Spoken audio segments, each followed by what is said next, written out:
On the 14th of July, 2026, a video appeared online with a title designed to stop you mid-scroll. It claimed that Grok, the artificial intelligence built by Elon Musk's company X AI, had been fed images of a 2,000-year-old carving from a temple in Egypt, and that what it found had left researchers terrified. The carving in question is known as the Dendera light, and within hours, the clip had thousands of views, comment sections full of people asking the same question. Did ancient Egypt have electricity thousands of years before Thomas Edison was born? Before you get swept up in that story, I want to take you back further than 2026. I want to take you back to 1798, then 1858, then 1992, because the real story of the Dendera light is stranger, older, and in some ways more interesting than any AI headline could make it. And by the end of this, you will understand exactly why this image keeps coming back, decade after decade, dressed up in whatever new technology happens to be trending at the time. Let's start where the mystery actually starts. In 1798, Napoleon Bonaparte led a military campaign into Egypt, and alongside his soldiers, he brought something unusual for a war. He brought scholars, engineers, artists, botanists, and antiquarians, all tasked with documenting everything they found. This expedition produced the Description de l'Égypte, a massive multi-volume catalog of Egyptian monuments that introduced Europe to temples, tombs, and carvings that had been buried under sand and silence for centuries. Among the sites they encountered was the temple complex at Dendera, dedicated to the goddess Hathor, a site that had been continuously built upon since at least the era of the Old Kingdom, with the structure we see today dating largely to the Ptolemaic and Roman periods, somewhere around 50 BCE. But the specific carvings that would later be called the Dendera light were not fully documented at this stage. They were hidden. They were hidden because they exist underground, inside a series of narrow crypts beneath the main temple, chambers that were sealed off, accessible only through hidden passageways that priests would have used to store sacred objects and perform private rituals away from public eyes. It was not until 1858, when the French Egyptologist Auguste Mariette systematically explored and documented the Dendera crypts, that the reliefs we are talking about were properly recorded and brought into the light, literally and figuratively. Mariette cataloged the carvings as part of the temple's religious decoration, one relief among thousands across the walls of Dendera depicting scenes from Egyptian mythology. For over a century after that, almost nobody outside of academic Egyptology paid these particular images any attention at all. They were simply religious art, filed away in scholarly journals, mentioned in passing. So, what changed? What turned a minor relief in an underground crypt into one of the most viral images in the history of alternative archaeology? The answer is a book published in 1992 called Das Licht der Pharaonen, or The Light of the Pharaohs, written by Austrian electrical engineer Walter Garn and Austrian author Peter Krasse. Garn and Krasse looked at the relief in Crypt 5 at Dendera and saw something nobody in mainstream Egyptology had proposed before. They saw a light bulb. Specifically, they described it as resembling a Crookes tube, an early electrical device from the 1800s that produces a glow when high voltage is passed through a partial vacuum. In the relief, there's a large elongated oval shape. Inside that oval, a snake extends in a curved line from what looks like a flower at one end. Below the oval sits a pillar-like object, and nearby, human figures appear to be holding or supporting the structure, with lines running from it that Garn and Krasse interpreted as cables connecting to a box-shaped object, which they suggested could be some kind of power source, possibly even connected to a theorized structure known as the Baghdad Battery, a separate and equally controversial object from ancient Mesopotamia. Once that interpretation existed in print, it spread. It spread through the growing genre of ancient astronaut and lost civilization literature that had already been popularized by writers like Erich von Däniken throughout the 1970s, a genre built on the premise that many ancient monuments across the world, from the pyramids to Stonehenge to the Nazca Lines, could not have been built or conceived without help from advanced outside sources. Whether that meant forgotten human technology or literal extraterrestrial visitors, the Dendera light fit perfectly into that framework. Here was a carving in a real, verifiable ancient temple that, to an untrained eye scrolling through a photograph, genuinely does look like a light bulb. The lotus flower resembles a socket. The curling snake resembles a glowing filament. The pillar beneath resembles a stand or base, and the lines nearby resemble wiring. Visually, the pattern match is uncanny, and that visual pattern match is exactly why this image has survived in public imagination for more than 30 years now, resurfacing again and again through documentaries, forum threads, blog posts, and now, apparently, through an AI chatbot. But here is where we need to slow down, because pattern matching is not evidence, and Egyptology is not a field that ignores unusual imagery. It studies it in exhaustive detail. So let's actually look at what the hieroglyphic text surrounding the Dendera light says, because unlike the Baghdad battery, which has no inscriptions at all to explain its purpose, the Dendera reliefs are surrounded by extensive religious text, and that text has been translated. According to that surrounding inscription, the scene is not a technological diagram. It is a depiction of a specific figure in Egyptian mythology named Harsamtis, a god who appears elsewhere in Egyptian art, in the form of an upright snake emerging from a lotus flower, frequently shown resting on a ceremonial barge as it travels across the sky. In the specific version found at Dendera, this snake, Harsamtis, is shown enclosed within an oval container called a HN, an Egyptian word referring to a protective vessel. Egyptologists widely interpret this container as representing the womb of Nut, the sky, goddess who, according to Egyptian cosmology, swallows the sun every evening and gives birth to it again every morning, an eternal cycle representing death, protection, and rebirth. The pillar-like object beneath the oval in several versions of the relief is what Egyptologists identify as a jed pillar, one of the most common and well-understood symbols in all of ancient Egyptian religious art, representing stability, permanence, and the backbone of the god Osiris. The lines running from the object, rather than electrical cables, are read as stylized representations of the lotus stem and supporting elements consistent with dozens of other lotus and serpent scenes found throughout Egyptian temple art, scenes that appear nowhere near any suggestion of electricity or machinery. Dr. Aidan Dodson, an Egyptologist at the University of Bristol who has spent decades studying Egyptian temple decoration, has stated plainly that every element within the Dendera reliefs corresponds to well-documented religious symbolism found consistently across Egyptian art. Dr. Joanne Fletcher of the University of York has made a similar point, explaining that the image of a lotus flower giving rise to new life was one of the single most central creation myths in the entirety of ancient Egyptian religion, tied directly to the daily rebirth of the sun and repeated in temple art across the country, not just at Dendera.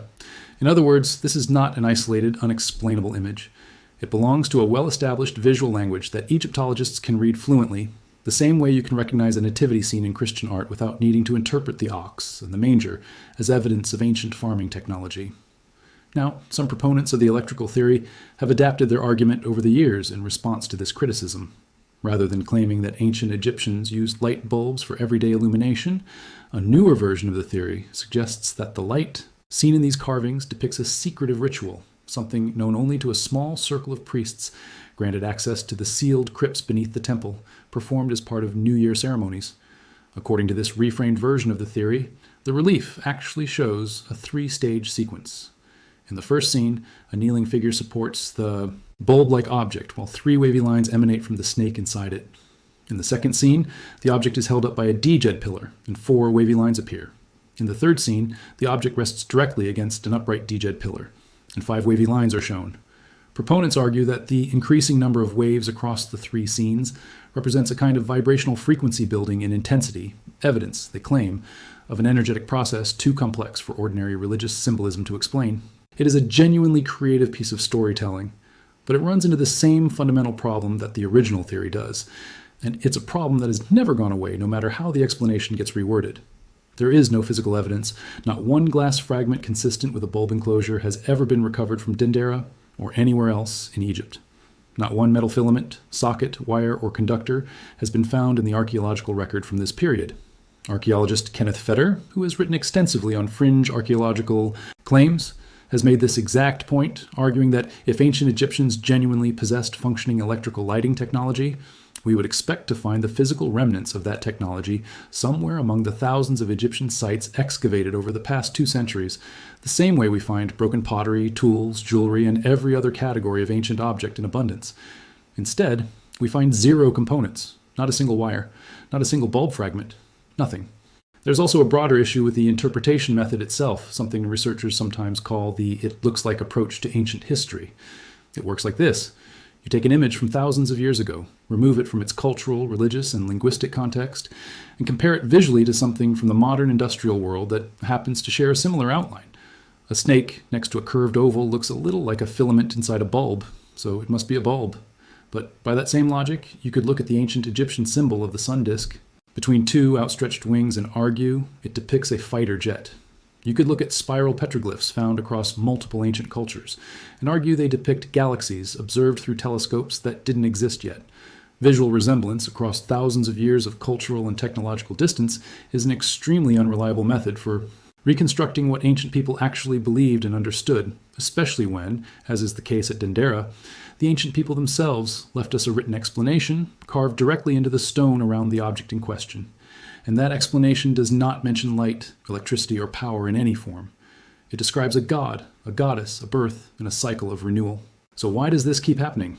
Why did a 2,000-year-old relief with a fully translated, well-understood, thoroughly published religious meaning become the subject of a viral AI video in the middle of 2026? Part of the answer is genuinely about how large language models work when people prompt them with leading, dramatic language. When someone feeds an AI system a request essentially asking it to reveal secrets, ancient civilizations were unable to explain and treat the electrical interpretation as a serious open question. The model can end up reflecting the framing embedded in the prompt back at the user, especially if that framing draws on decades of existing internet content repeating the same claims as though they were established fact. It is not that an AI independently investigated the Dendera reliefs using new archaeological methods and stumbled onto a discovery that shocked Egyptologists.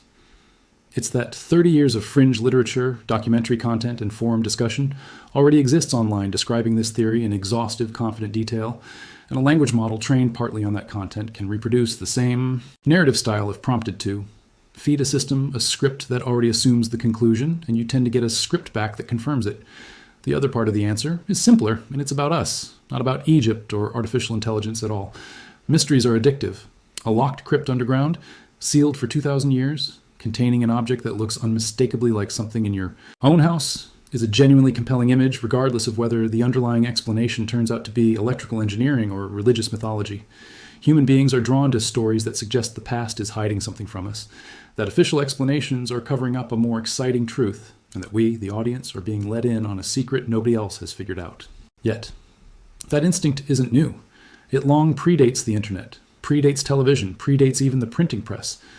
Ancient Egypt in particular has functioned as a kind of blank canvas for this instinct for centuries, precisely because its civilization achieved things that genuinely were extraordinary for their time. Building the pyramids with remarkable precision, developing early forms of medicine and astronomy, constructing massive temple complexes like Dendera that have survived for millennia.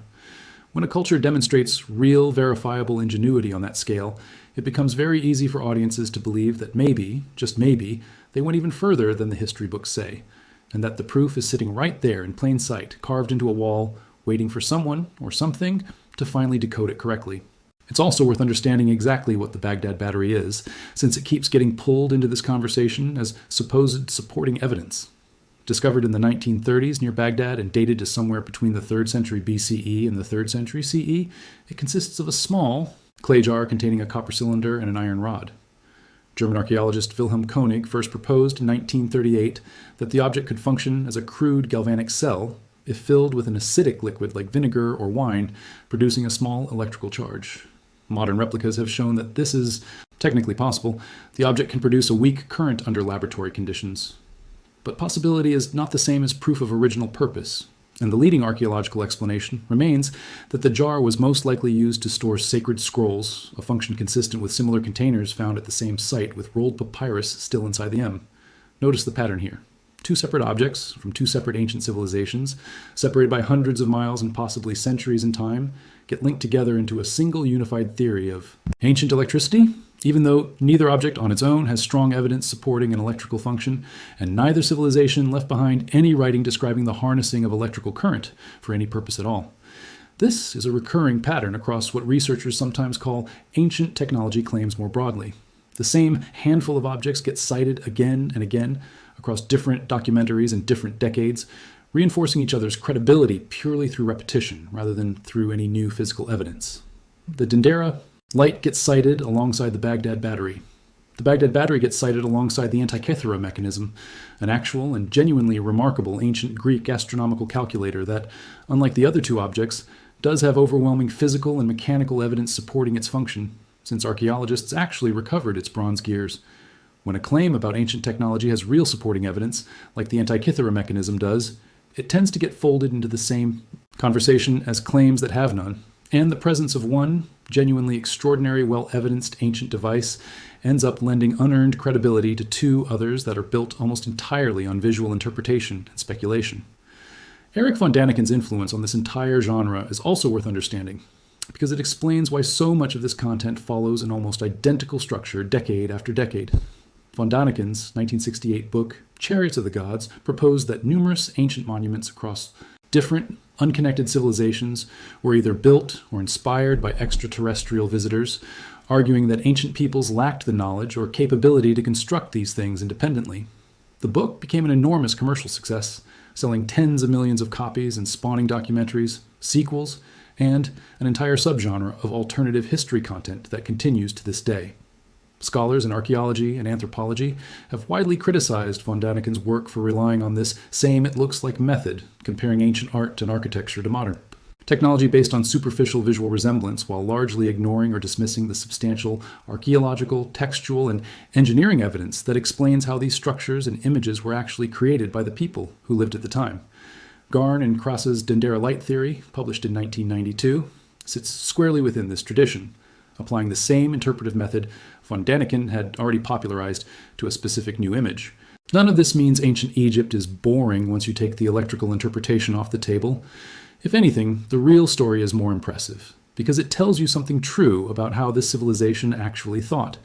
The Dendera reliefs are part of a religious system that connected the daily rising of the sun to the concept of birth, connected the protective enclosure of the womb to the vastness of the night sky, and repeated these ideas consistently across temple walls for thousands of years, in a coherent, symbolic language that we can still read today, because the Egyptians wrote it down for us. That is not primitive superstition. That is a sophisticated theological framework, expressed through art, that took centuries to develop, and that modern scholars can reconstruct in detail precisely, because the evidence, unlike the electrical theory, is abundant, consistent, and still sitting there on the walls of Dendera for anyone willing to actually read it rather than simply look at it. So the next time a video shows up in your feed claiming an AI just uncovered a secret technology that terrified researchers, ask yourself a simple question before you believe it. What did the ancient people who actually built the thing say about it themselves? At Dendera, they told us, they carved the answer right next to the image in their own language, thousands of years before Grok, before Napoleon, before Walter Garn, before any of us were around to wonder what it meant. The truth was never hidden. It was translated over a century ago. It's just that a story about a secret is always going to spread faster than a story about a footnote in an academic journal, no matter how solid the footnote actually is.